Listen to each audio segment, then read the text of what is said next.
This is No BS Job Search Advice Radio, episode 1371. I'm your host, Jeff Altman, the Big Game Hunter, and welcome. Welcome to Sunday, where I've been doing some of my older shows from Job Search Radio. This was recorded several years ago. It's an interview with Alex Freund, and we talk about negotiating the offer, negotiating different parts of it. Hope you find this helpful. I just want you to know this was not recorded over voice over IP. This was a phone recording. So the audio quality isn't as perfect as it normally is, and it will still work for you because the content is very good. Now with that, let's get going, okay? Hi, this is Jeff Altman, the Big Game Hunter, and welcome to Job Search Radio on webtalkradio.net.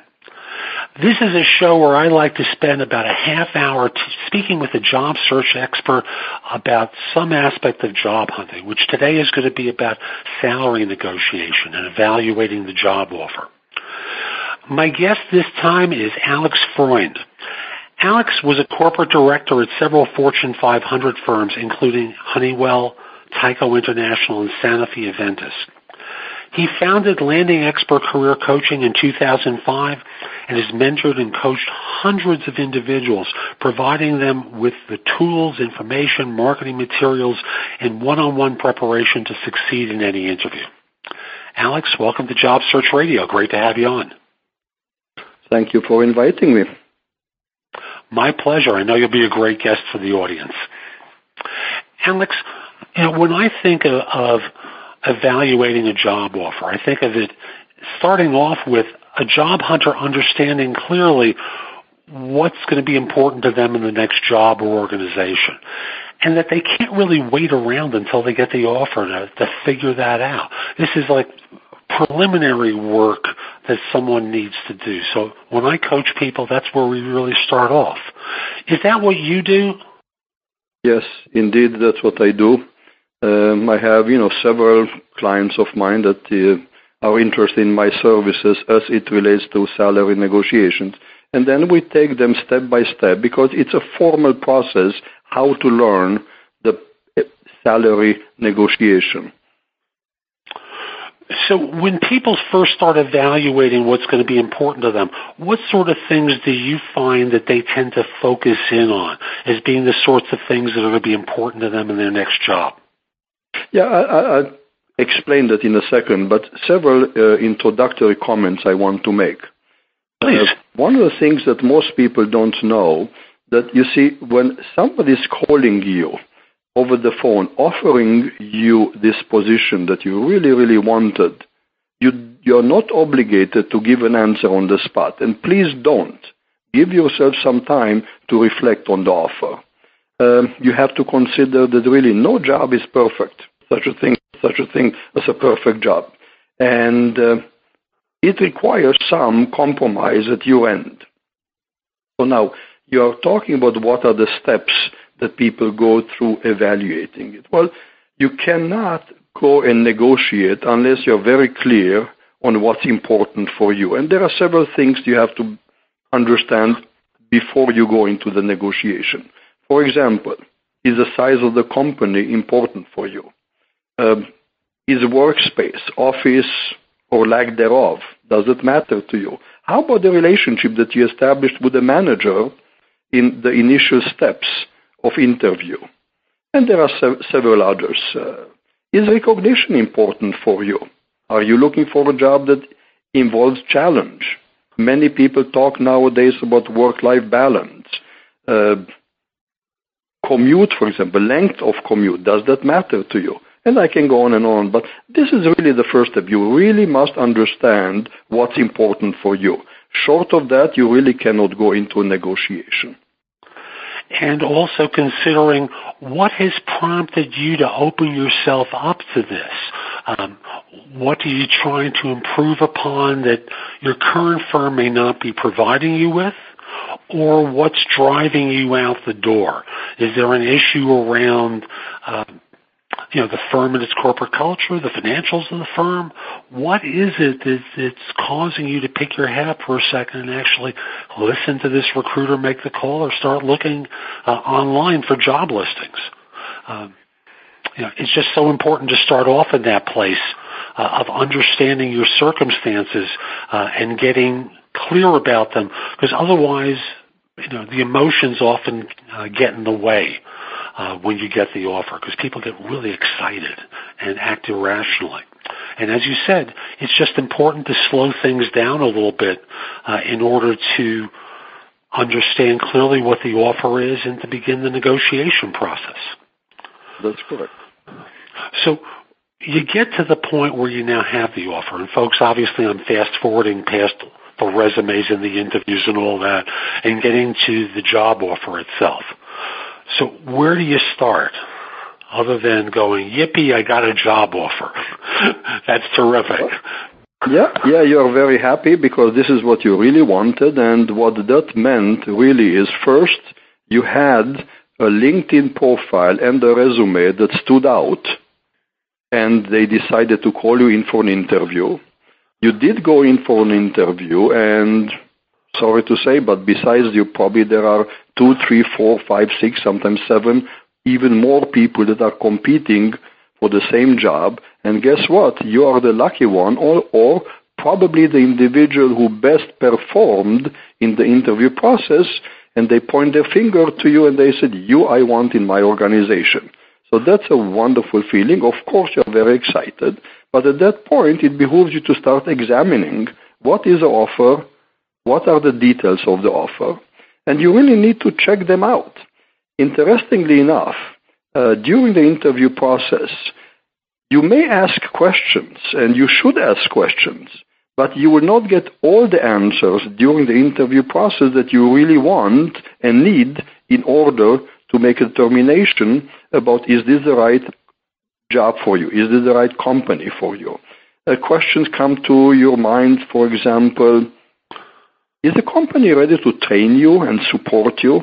Very important. I heard of an individual showed up Monday morning at 8 o'clock to work, and the boss said, okay, here is your cubicle, here is your laptop, I sit, in the other cubicle. If you have any question, come and see me.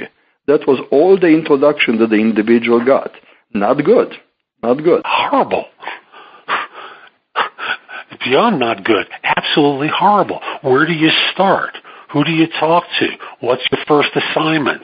What are the expectations? What are the deliverables? Being handed a desk and phone and here, get to work on what? Ridiculous. Absolutely. You also want to find out a little bit more about the company. And I'm sure prior to going in to the interview, you did your homework. But you need to be clear on some things. For example, if you work for a startup, you want to make sure there's plenty of pipeline and funding. You want to be clear whether this job is a project-based or it's a full-time employment. You also need to listen to your gut. As an example, how did the process go? Did it go poorly? Was it poorly organized? Was it well run? You get a kind of an impression from the moment you start talking to anybody that represents that company. In some situations, you get the feeling that they really made you this offer too quickly. They really didn't get to know you. Sometimes people tell me, everything looks so good, it's just almost not true. You want to evaluate, for example, was a boss enthusiastic about you joining? These are the steps that are important for you. And one thing I remember, as a professional recruiter, I've changed jobs at times. And one of the things I would look for when I would visit other recruiting firms is, was there a buzz in the room?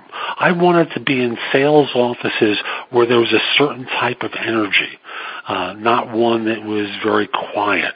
That was appealing to me. Other people might prefer the quiet. But there's a lot of information that you can actually get at an on-site interview, just if you allow your senses to detect some of these nuances to the firm that you're joining. Mm-hmm. One of the things that I suggest my clients, after they have done, step 1 and step 2, to move what I call step 3. This is when you really compare the offer with your priorities. Again, first step, you identify your priorities, then you examine the offer, but now you sit down basically with a yellow pad, you draw a line in the middle, you put plus on one side, minus on the other side, and you write down your thoughts, fact-based, only plain logical thoughts, and write anything you want to. Prioritize it and put it aside. Take another yellow pad, do exactly the same thing, but at this time, don't put down your thoughts, put down your feelings. How did it go? Does your gut tell you that it was a pleasant encounter? Does your gut tell you, I would love to work for this company? There is a lot of positive energy. Everybody was smiling. Everybody I encountered, was very pleasant and professional. So again, this step, you evaluate your thoughts, again, fact-based thoughts, and then you do the same thing with feelings, and then you prioritize them, and then you are very clear of what's going on. And do you suggest that people emphasize thoughts over feelings, the other way around? Is it unique for each individual person? I suspect I know the answer to this one. I would say the latter. The latter. For my reading, I found out that the women think differently than men, especially when it comes to negotiation. Happy to report that last night I made a presentation to a group, and one of the ladies came to me and said, I am not very comfortable with the negotiation. This is more for men and not for women. And this is not the first time that I heard this statement. So, each person gives different value. Some people look at the facts and emotions don't come into consideration, yet there are people that 90% of the decision-making process is emotionally based. So again, we are very, very different. It's interesting you bring up that gender remark because what I was going to say was that, and there are a lot of men who think they negotiate better than they actually do. Yep. So she may just be conscious of the fact that she's uncomfortable with it. I just find that a lot of people, male and female, don't really negotiate for themselves particularly well. I don't know if that's been your experience or not. I agree. This reminds me very much, Jeff. I deal with people that their job is to negotiate on behalf of the company. They are in the purchasing department, and, that's what they do the whole day. And some of them are very good at it. Yet, when it comes to negotiate for themselves, it's a very, very different story. So true. Folks, you're listening to Job Search Radio on webtalkradio.net. We'll be back with more from Alex in just a moment, but I first want to provide you with my Job Search Insider tip for this show. And this one is about how well mock interviewing can help you with your interview preparation. Now, what's a mock interview? Well, it's a practice interview. It's an opportunity where you can sit down with someone who's not the hiring manager of the firm that you're interviewing with and rehearse with them. And there are various different forms of mock interviews these days. One can be a video interview, because these days more and more firms are doing video interviews in part of the preparation. Others can be by phone and, of course, in person. Now, there are two different types within each of those categories that I encourage people to rehearse for. One is the typical HR interview, and you can have anyone that you know prepare you in that way by doing Google searches of questions, behavioral interview questions, traditional HR-related questions that would allow them to hear your answer, compare it with some of the suggested answers that they can find online, and observe, not just simply listen to your answer, but observe your behavior and manner as you answer questions. And the other category would be in the professional answers. And there I always encourage people to find a colleague or former colleague or a former manager to participate in the process, because that person knows your field. And that person can ask you the tougher professional questions that are designed to really extract from you whether you're prepared to talk about what you've done and how you went about doing it well enough for a skilled interviewer. So that's my tip for this week. Let's come back to Alex and continue our conversation about salary negotiation. So we were at the point where we were talking about how someone should sit down with a pad, or of course sitting at their tablet or desktop or laptop computer to kind of figure out what their thoughts are about the offer and the opportunity and what their feelings are about the offer and opportunity. So let's assume that they've done this already. What's the next step in the process for them? Well, of course, at this point, you have to do some work. You have to perform your due diligence. And let me remind the audience that most offers can be negotiated. Now, I understand that in union situations or some of the government jobs you can't, but again, most offers can be negotiated. Very important, at this stage, you define your deal points, and the deal-breaking points. You need to have a number in your head by which you say, if they pay me a penny less than X, unfortunately, I cannot consider it. Very important for you to have that figure in your mind. Also, be reminded, you must be flexible. As I said earlier, no job is perfect. You really need to walk in with a salary range in mind, and there are several websites where you can find out this sort of range. For example, salary.com, salarylist.com, and there is another one which I consider excellent. It's called payscale.com. This one, you have to pay for the service, but indeed, you get very good information for that. And when you speak about deal points, you were talking about the financial deal points. Yes. Are there other deal points that you suggest people get clear about at this time?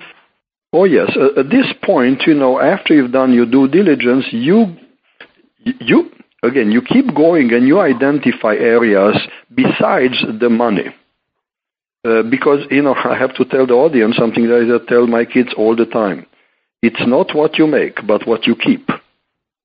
If you make higher salary, for example, in New York City, but the commute to Manhattan costs you $600 a month, well, guess what?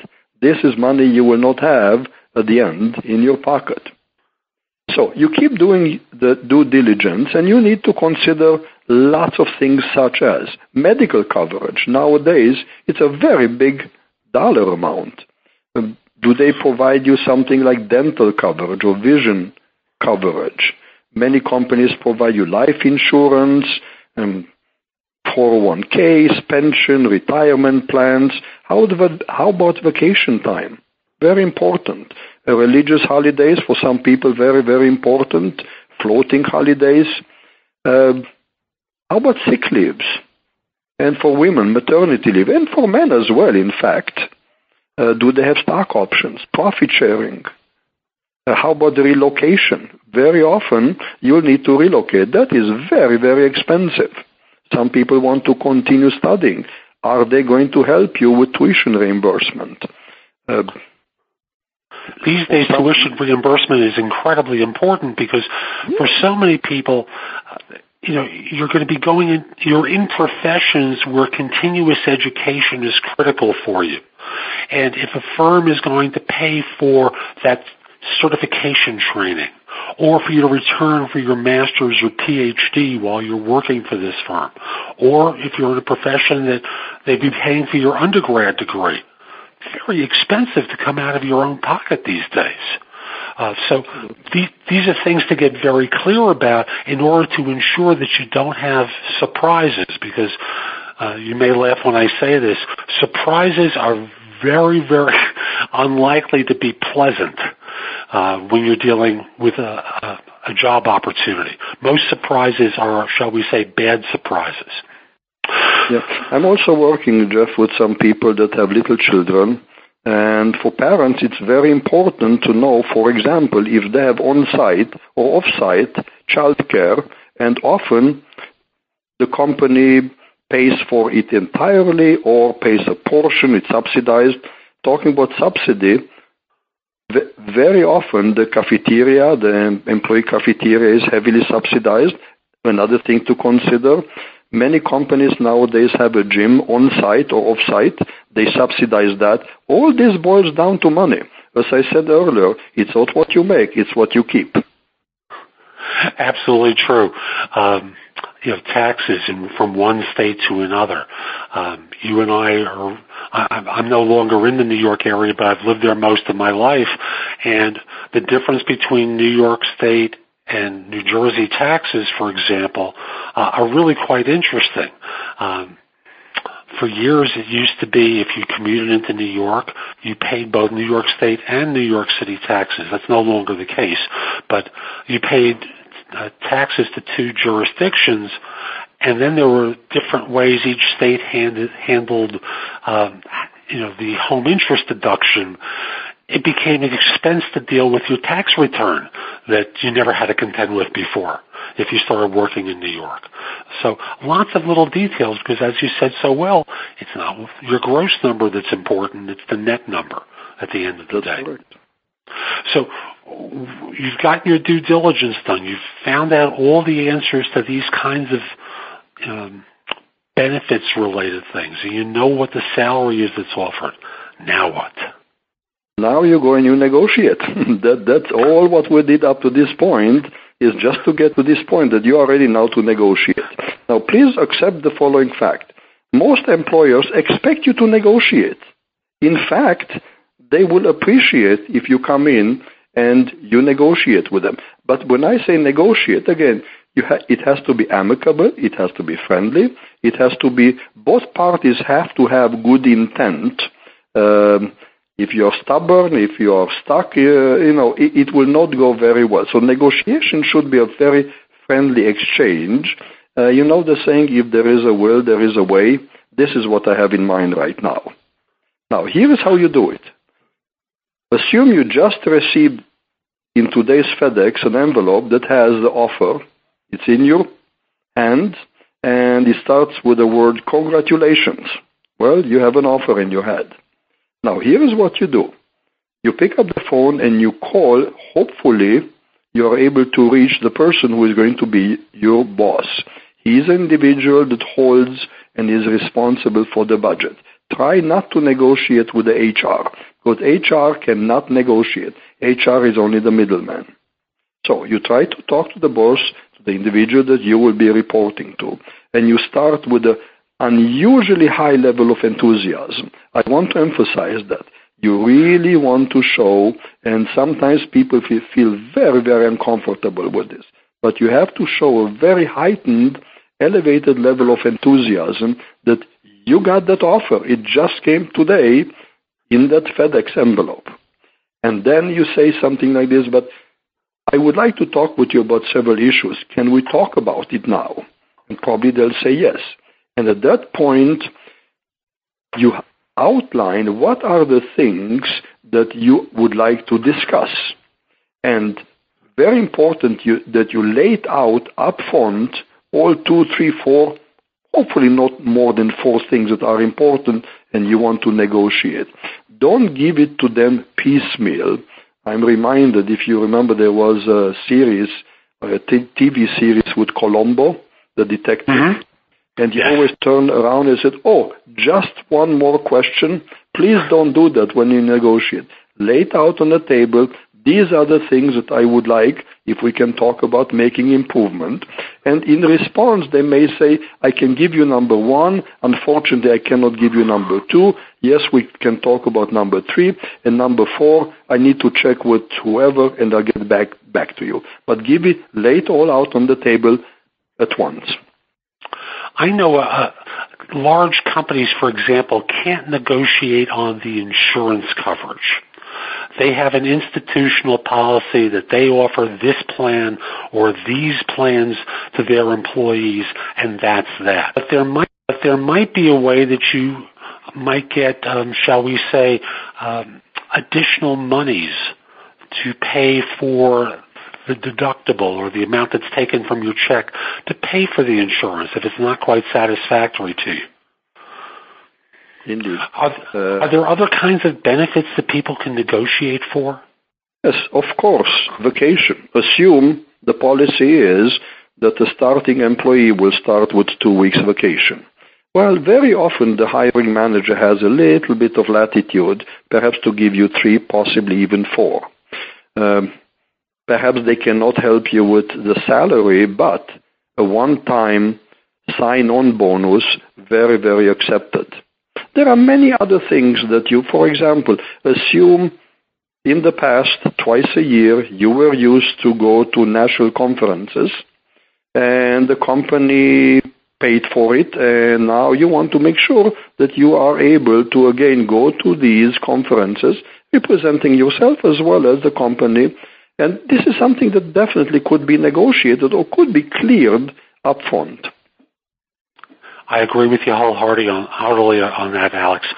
So now you've done the negotiation. What do you do now? Well, we are at the last step now. It's time to make some decisions. And my suggestion always is consult with your spouse, advisors, people you trust, a career coach, definitely. They are impartial. They don't have emotion in this process, and they can tell you the true picture. At the same time, listen to what they say, but listen to your instinct. Very, very, very important. And, once you come to a final decision, hopefully you will sign the dotted line, you'll accept the position, and then you send it back to them, and hopefully come Monday you start going to work. You make it seem so easy. And I know from experience, so many people agonize over their choice, but I think you've given the listeners a great methodology to go through in order to evaluate or to prepare to evaluate and then to evaluate and decide on a job offer.